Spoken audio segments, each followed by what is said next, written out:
Bismillahirrahmanirrahim. Assalamu alaikum wa rahmatullahi wa barakatuh. Dear students, I welcome to all of you in the online class of FEI. I hope you are all fine. Dear students, today we are going to discuss one more important and very interesting topic, that is refraction and dispersion of light through glass prism. तो students, जो आज का topic है, आज हम refraction of light के बारे में और डिस्पर्शन ऑफ लाइट के बारे में थ्रू या गिलास प्रिज्म डिस्कस करने जा रहे हैं। रिफ्रैक्शन ऑफ लाइट थ्रू गिलास prism and dispersion of light through गिलास प्रिज्म, और ये इस चैप्टर का आज लेक्चर नंबर 5 होगा। तो स्टूडेंट्स, रिफ्रैक्शन क्या होती है? रिफ्रैक्शन आपने पढ़ा। रिफ्रैक्शन ऑफ लाइट का मतलब है कि जब लाइट एक मीडियम से दूसरे मीडियम की ओर जाती है तो लाइट को बेंड होता है। Bending of light when it goes from one medium to another medium is known as refraction of light. ये ऑलरेडी हमने डिस्कस किया कि what is refraction of light, laws of refraction, Snell's law etcetera, वो already हमने discuss किया है। लेकिन यहाँ हम रिफ्रैक्शन डिस्कस करने जा रहे हैं through a glass prism, refraction of light through गिलास प्रिज्म। तो पहले हम देखते हैं कि ये गिलास प्रिज्म क्या होता है। Dear students, it is a transparent object. ये गिलास प्रिज्म क्या होता है? It is a transparent object made of glass having 2 triangular ends and 3 rectangular sides. ये गिलास प्रिज्म क्या होता है? ये एक ट्रांसपेरेंट ऑब्जेक्ट होता है जो गिलास का बना होता है, और इसमें 2 ट्रायंगुलर फेसेस होते हैं, 2 ट्रायंगुलर सरफेसेस या एंड्स आप नाम दीजिए, 2 ट्रायंगुलर एंड्स होते हैं, एंड 3 रेक्टेंगुलर साइड्स या 3 रेक्टेंगुलर फेसेस होते हैं। तो स्टूडेंट्स, इसकी मैं आपको पिक यहाँ पे दिखाऊंगा। ये देखिए स्टूडेंट्स, ये गिलास प्रिज्म है, ट्रायंगुलर गिलास प्रिज्म भी आप इसको नाम दे सकते हैं, सिंपली गिलास प्रिज्म या प्रिज्म। प्रिज्म इसको नाम दोगे या गिलास प्रिज्म नाम दोगे या ट्रायंगुलर गिलास प्रिज्म इसको नाम दे सकते हैं आप। ये देखिए स्टूडेंट्स, ये प्रिज्म होता है, आपने कई बार ये फिजिक्स लैब में देखा होगा। तो इसमें हमें बहुत सारे प्रैक्टिकल्स भी करने हैं। ये देखिए, ये गिलास प्रिज्म होता है।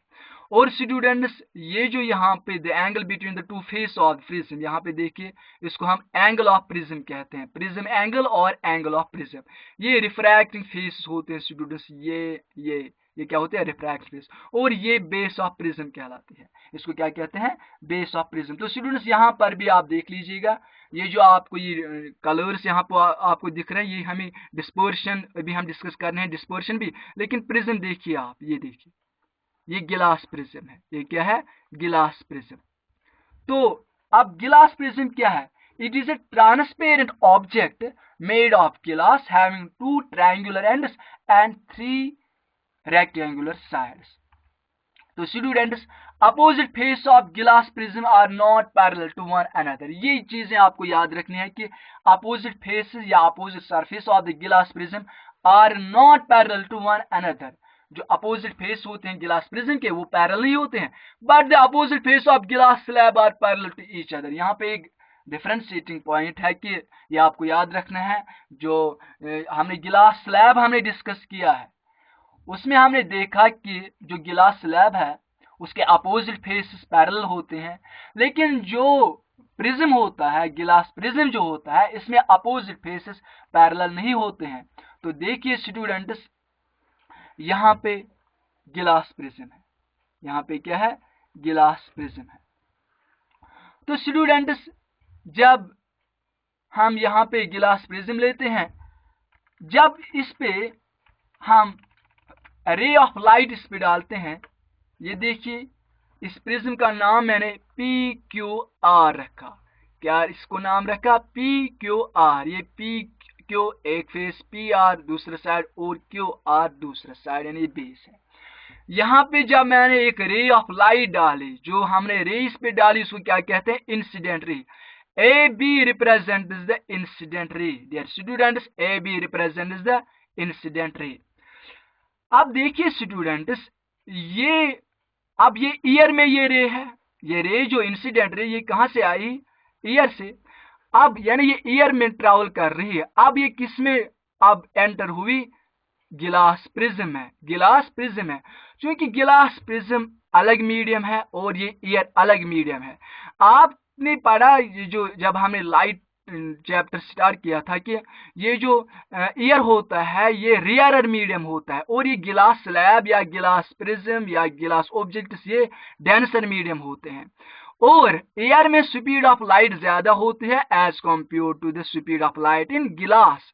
तो देखिए यहाँ पे इस रे ऑफ लाइट को बेंड होता है, तो ए बी जो रे है अब ये जब एंटर हुई किसमें, गिलास प्रिज्म में, तो बी सी की तरफ ये बेंड हुई, B C represent the bended ray. अब ये बेंडेड रे रिप्रेजेंट द रिफ्रैक्टेड रे, क्योंकि इसको बेंड हुआ। तो रिफ्रैक्शन की डेफिनेशन क्या है, bending of light when it goes from one medium to another medium, यहां से ईयर एक मीडियम और ये दूसरा मीडियम, तो ये इसको बेंड होता है। और इस BC जो लाइन है, BC जो रे है, अब इसको क्या कहते हैं, रिफ्रैक्टेड रे कहते हैं। और यहाँ पे देखिएगा स्टूडेंट्स, ये जो n डैश है ये नॉर्मल मैंने डाला, परपेंडिकुलर डाला इस फेस को, PQ को। अब देखिए स्टूडेंट्स, जब ये रे BC कहाँ किस में है, गिलास प्रिज्म में। अब देखिए जब ये प्रिज्म से बाहर आती है, when it leaves the prism, जब ये प्रिज्म से बाहर आती है तो ये किस में अगेन आती है, ये अगेन आती है ईयर में। ईयर कौन सा मीडियम है dear students, rarer medium. Rarer medium में स्पीड ऑफ लाइट ज्यादा होती है as compare to denser medium, जो ऑलरेडी हमने डिस्कस किया है। तो ये गिलास प्रिज्म ये डेंसर मीडियम है। अब देखिए स्टूडेंट्स, ये जो BC जो है, अब देखिए ये CD जो रे है यहाँ पे, ये इस प्रिज्म से बाहर आई और ये it bends now away from the normal. ये M डैश जो यहाँ पे आपको दिख रहा है, M dash, it represents the normal. आपने पढ़ा कि जब ray rare medium to denser medium जाते हैं, the ray bends towards the normal, the ray bends towards the normal, and when the ray travels from denser to rarer medium, it bends away from the normal, it bends away from the normal। यहाँ पे देखिए students, ये जो BC है ये bend हुई है towards the base, towards the QR, that means towards the normal। ये n डैश है, तो रे BC बेंड हुए towards the normal, यानी बेस की तरफ, थिकर साइड की तरफ। अब देखिए जो CD है, अब देखिए M डैश क्या है, ये नॉर्मल है। अब ये जो CD है, देखिए ये M डैश से कितनी दूर चली गई, that means it bends away from the normal, it bends away from the normal। This CD ray represents the emergent ray, इसको क्या कहते हैं, emergent ray कहते हैं। The angle between the normal and the emergent ray, उसको क्या कहते हैं, angle of emergence। तो स्टूडेंट्स, इसी तरह से गिलास स्लैब में भी आपने पढ़ा कि उसमें इमर्जेंट रे निकलती है, लेकिन उसमें क्या, जो इंसिडेंट रे। अब देखिए स्टूडेंट्स, यहाँ पे एक इंपॉर्टेंट पॉइंट जो आपको याद रखना है, ये इंसिडेंट रे है, मैंने इसको इंसिडेंट रे को प्रोड्यूस किया है। देखिए BE, ये इंसिडेंट रे, देखिए ये AB, फिर यहाँ से BC यानी AE रिप्रेजेंट्स द इंसिडेंट रे, पूरी इंसिडेंट रे जो यहाँ पे मैंने डॉटेड लाइन से दिखाई। अब देखिए ये CD क्या है, ये इमर्जेंट रे है। आप पढ़ चुके हैं, मैंने आपको पढ़ा है कि जो मैंने आपको बोला, जो जब हमने गिलास स्लैब में इंसिडेंट रे डाली, तो उस वक्त क्या होता है, जब हमने रिफ्रैक्शन थ्रू गिलास स्लैब में पढ़ा, उसमें क्या होता है, इंसिडेंट रे और इमर्जेंट रे वो पैरेलल होते हैं। Incident ray and emergent ray parallel होते हैं गिलास स्लैब में, और the distance between the emergent रे एंड इंसिडेंट रे, उसको क्या कहते हैं, एंगल, उसको क्या कहते हैं, ये डिस्प्लेसमेंट यानी लेटरल डिस्प्लेसमेंट उसको कहते हैं। The distance between the emergent रे एंड द इंसिडेंट रे, उसको लेटरल डिस्प्लेसमेंट कहते हैं गिलास स्लैब में। लेकिन यहाँ पे देखिएगा कि इंसिडेंट रे और इमर्जेंट रे, इंसिडेंट रे और इमर्जेंट रे ये पैरेलल नहीं है। डियर स्टूडेंट्स, ये आपको याद रखना कि इन गिलास prism the incident ray and emergent ray are not parallel to each other, ये पैरेलल नहीं। ये देखिए इंसिडेंट रे कहाँ गई और ये इमर्जेंट रे कहाँ बेंड हुई, अब ये दो पैरेलल नहीं है, लेकिन गिलास स्लैब में ये पैरेलल होती हैं, ये आपको याद रखना है। अब देखिए स्टूडेंट्स, मैंने ये इंसिडेंट रे को यहाँ प्रोड्यूस किया है फ्रंट वर्ड्स, और इस जो CD है इसको मैंने बैकवर्ड प्रोड्यूस किया, ये देखिए डॉटेड लाइन। ये CO है ना, CD इमर्जेंट रे। अब मैंने इसको बैकवर्ड प्रोड्यूस किया। अब देखिए स्टूडेंट्स, ये जो इंसिडेंट रे और इमर्जेंट रे ये इंटरसेक्ट करते हैं यहाँ पे पॉइंट O पे, और जो एंगल यहाँ पे बनता है उसको एंगल ऑफ डिविएशन कहते हैं। Now what is angle of deviation? The angle between the incident ray and emergent ray, the angle between the incident ray and emergent ray is known as angle of deviation. उसको क्या कहते हैं students? Angle of deviation. तो मैं repeat करना चाहता हूँ, गिलास स्लैब में इंसिडेंट रे और इमर्जेंट रे वो पैरेलल होते हैं, लेकिन गिलास प्रिज्म में इंसिडेंट रे और इमर्जेंट रे पैरेलल नहीं होते हैं। And the angle between the incident ray and emergent ray is known as angle of deviation. इसको क्या कहते हैं? Angle of deviation. तो स्टूडेंट्स, एंगल ऑफ प्रिज्म कितना होता है? 60 डिग्री। ये आपको याद रखना है कि angle of prism is 60 degree. The angle between the incident ray and emergent ray is called as angle of deviation. जो भी मैंने आपको बोला, angle between incident ray and angle between incident ray and emergent ray is called as angle of deviation and it is denoted by delta से भी इसको denote करते हैं या डी से भी इसको डिनोट करते हैं। एंगल ऑफ डिविएशन को डी से भी डिनोट करते हैं और डेल्टा से भी डिनोट करते हैं। अब स्टूडेंट्स, जो नेक्स्ट टॉपिक है कि वो है dispersion of light. Dispersion of light. अब डिस्पर्शन ऑफ लाइट का मतलब क्या है students? In 1665 Newton discovered by his experiments with glass prism that sunlight or white light is made up of 7 colors. 1665 में सर इसाक न्यूटन ने discover किया अपने experiment से, अपने तजुर्बों से, कि वो एक्सपेरिमेंट कर रहा था। उसने देखा कि गिलास प्रिज्म में जब हम व्हाइट लाइट डालते हैं या जब हम सनलाइट उसमें डालते हैं तो ये 7 कलर्स की बनी होती है। यानी ये white light is made up of 7 colours या sunlight is made up of 7 colours. उसने ये प्रिज्म से देखा। तो मैं यही हम आज डिस्कस करने जा रहे हैं। तो पहले आप देखिएगा कि कौन कौन से कलर्स होते हैं व्हाइट लाइट में या सनलाइट में। कितने कलर्स होते हैं? Violet, indigo, blue, green, yellow, orange and red. ये 7 कलर्स होते हैं किसमें? वो सनलाइट में या व्हाइट लाइट में। लेकिन जब हम सनलाइट देखते हैं तो हमें वो व्हाइट दिखती है, हमें इसके 7 कलर्स नहीं दिखते हैं। अब किससे यानी कैसे ये हम इसको देख सकें, कैसे हम इसको ऑब्जर्व करें ये 7 कलर्स ऑफ सनलाइट को या 7 कलर्स ऑफ व्हाइट लाइट को? तो इसके लिए एक्सपेरिमेंट है। पहले हम ये देखिए स्टूडेंट्स, ये देखिए स्टूडेंट्स, ये मैंने क्या लिया स्टूडेंट्स, यहाँ पे ये क्या है? ये ट्रायंगुलर शेप जो आप यहाँ इंस्ट्रूमेंट आप दिख रहे हैं, ये क्या है dear students? Very good, it is a glass prism, जो अभी हमने डिस्कस किया है। ये क्या है स्टूडेंट्स? गिलास प्रिज्म। ओके डियर स्टूडेंट्स, अब देखिए ये व्हाइट लाइट है, बीम ऑफ व्हाइट लाइट मैंने इस पे डाले इंसिडेंट रे। आप देखिए स्टूडेंट्स, इसको ये स्प्लिट हुई। क्या हुई? स्प्लिट हुई, ये ब्रेक डाउन हुई। This white light breaks into 7 colors. It splits into its constituent colors. ये देखिए स्टूडेंट्स, कितने कलर्स आ गए? 1 2 3 4 5 6 7। अब यहाँ पे मैंने एक स्क्रीन रखा, व्हाइट स्क्रीन रखा। अब इस पे 7 कलर्स दिख रहे हैं, 7 कलर्स इस पे दिख रहे हैं। अब यही न्यूटन ने डिस्कवर किया कि जब व्हाइट लाइट हम डालते हैं गिलास प्रिज्म पे तो वो स्प्लिट होती है 7 कलर्स में। वो स्प्लिट होती है 7 कलर्स में। वो 7 कलर्स क्या है? Violet, indigo, blue, green, yellow, orange, red. 7 colours आते हैं, violet, indigo, blue, green, yellow, orange, red. तो स्टूडेंट्स, ये एक टर्म से हम विबगॉयर से भी याद रखते हैं कि 7 कलर्स, विबगॉयर।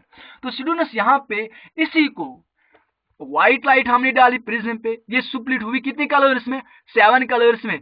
इसी को डिस्पर्शन ऑफ लाइट कहते हैं, इसी प्रोसेस को डिस्पर्शन ऑफ लाइट कहते हैं। Now what is dispersion of light? What is dispersion of light? Very good students, अब आपको समझ में आया कि डिस्पर्शन ऑफ लाइट क्या होता है। Splitting of white light into 7 colours when it is allowed to pass through a prism. तो जब हम गिलास प्रिज्म में व्हाइट लाइट डालते हैं तो इस 7 कलर्स में स्प्लिट होती है। इसी स्प्लिटिंग ऑफ लाइट, इसी स्प्लिटिंग ऑफ व्हाइट लाइट को डिस्पर्शन ऑफ लाइट कहते हैं।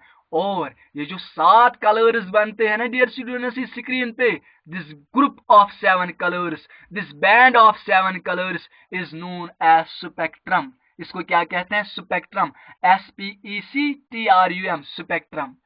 गिलास प्रिज्म में हमने व्हाइट लाइट डाली तो ये स्प्लिट हुई 7 कलर्स में। इस splitting of 7 colour of white light into 7 colours is known as dispersion of light, and this band of 7 colors formed is known as spectrum। इसको क्या कहते हैं? स्पेक्ट्रम। और स्टूडेंट्स वेरी नाइस पिक में आपको दिखाना चाहता हूं, ये देखिए स्टूडेंट्स, ये देखिए ये क्या है? ओके डियर स्टूडेंट्स, ये क्या है? गिलास प्रिज्म है ना, वेरी गुड, गिलास प्रिज्म है। ये क्या है? White light. तो यहाँ व्हाइट लाइट की हमें 7 कलर्स नहीं दिखते हैं। अब जब हमने इसको गिलास प्रिज्म थ्रू पास किया, गिलास प्रिज्म में हमने इसको डाला, तो यहाँ पे बैंड आ गए कितने कलर्स के? 7 कलर्स के। कितने कलर्स में ये स्प्लिट हुई? 7 कलर्स में। इसको क्या कहते हैं?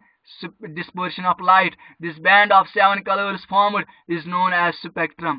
तो व्हाइट लाइट यहाँ में एक ही कलर दिखता है, व्हाइट कलर दिखता है, लेकिन जब हम इसको अलाउ करते हैं to pass through a prism, it splits into 7 colors।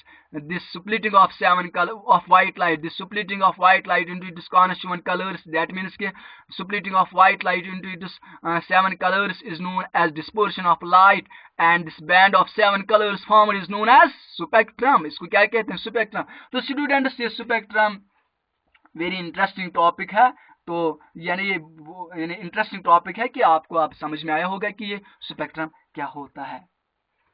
Now अब मैं आपको थ्योरी से भी समझाऊंगा कि when light is pass through a glass prism it splits into 7 colours. जब व्हाइट लाइट पास की जाती है गिलास प्रिज्म में तो इट स्प्लिट्स इनटू 7 कलर्स।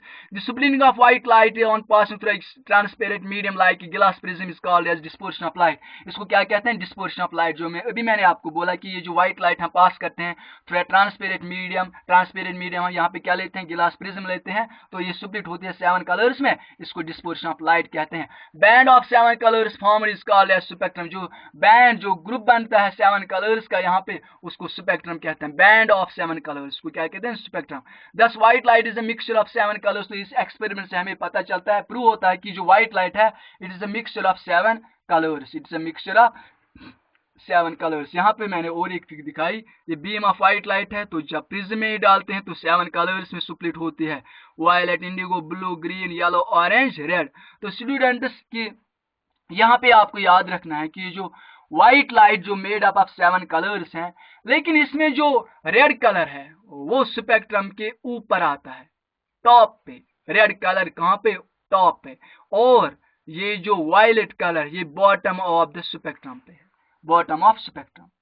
अब इसका मतलब क्या है कि जो रेड लाइट है वो लीस्ट डिवेट होती है, वो लीस्ट डिवेट होती है, वो ज्यादा डिवेट नहीं होती है, उसको ज्यादा बैंड नहीं होता है। किस कलर को? रेड कलर को। लेकिन जो वायलेट है वो मैक्सिमम डिवेट होती है, वो ज्यादा बैंड होती है। ये स्टूडेंट्स आपको याद रखना है। मैं फिर से आपको यहां से क्लियर करना चाहता हूं, ये जो व्हाइट लाइट, ये जो रेड लाइट है ये स्पेक्ट्रम के टॉप पे है, और जो बॉटम पे है वो क्या है? Violet colour.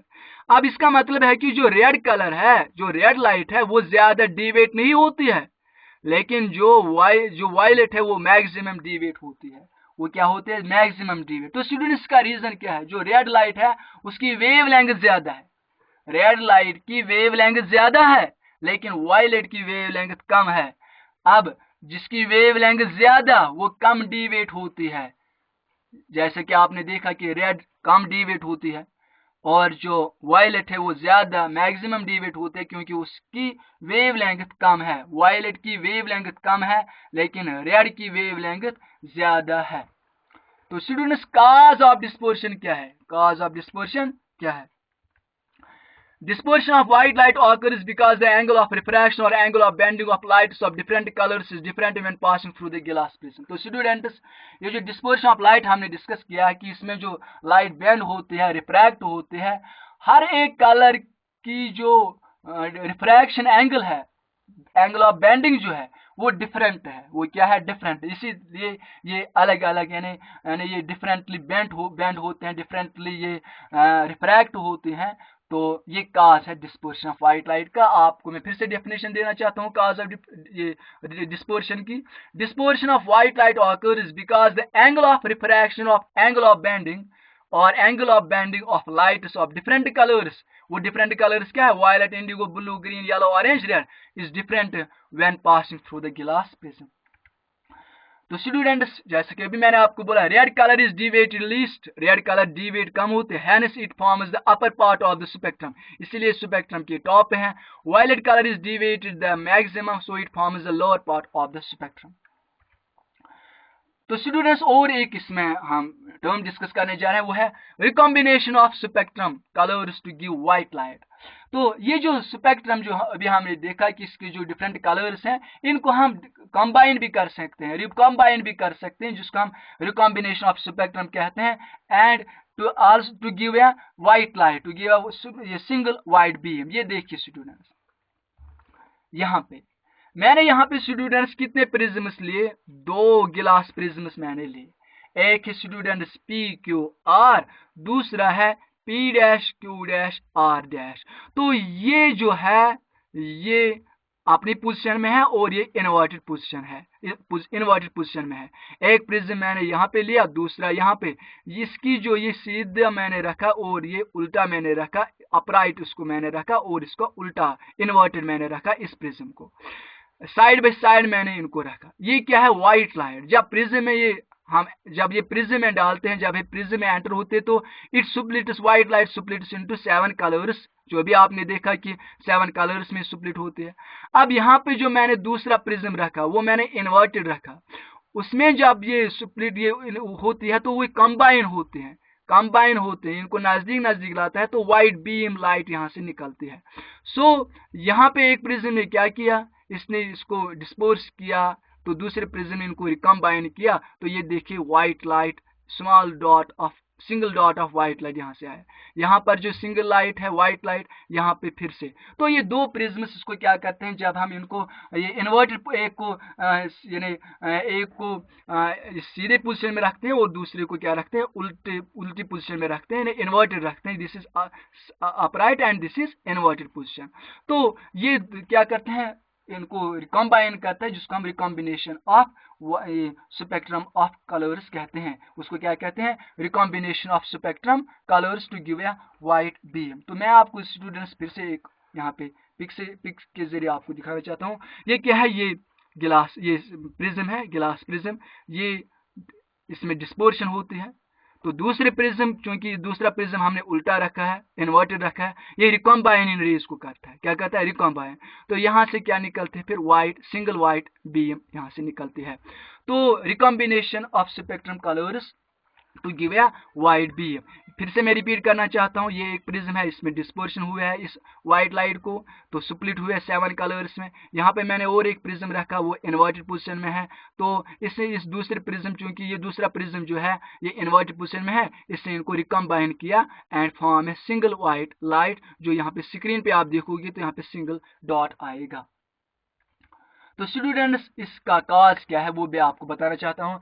The recombination of 7 colours produced by the first prism, जो by the first prism is due to the fact that the second prism has been placed in the